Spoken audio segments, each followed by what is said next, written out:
За танд энэ өдрийн мэндийг хүргэе. Би ойролцоогоо 65-65 см-ийн хайрцаатай 100% хөнгөн материалууд аваагаар та бүхэнд Тэнгэрийн ил чимээх нуглаасыг үзүүлье. Энэ доод талын нуглаасыг өшөө дээш нь нугалбал памперс жаараа богиносож өгнө. Нэг үзүүрийн авчраад нөгөө үзүүрийн болгоомжтой хийж хажуу тийш нь авчраад хоёр далавч үүсгэнэ. Байдлын хэсгийг нь дахиж нуглана. За ингээд боллоо. Одоо би хүүхэдтэй памперс өмсүүлж байгаагаа харуулъя.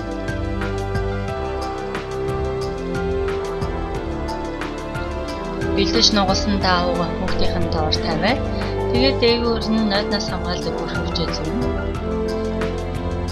Хүүхэд шээсэн тохиолдолд нойтон даавууга хуурай даавуугаар солиод энэ зүүсэн памперсынхаа бүр хөвчөө үргэлжлүүлэн хэрэглэнэ.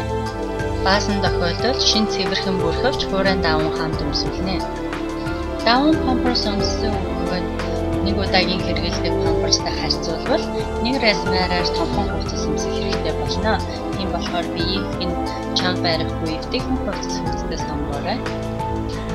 Илүү гарсан даавууга памперсынхаа бүрхөвч рүү сайн жихэж өгвөл хүүхдийн чих хувцас нь орохгүй болно.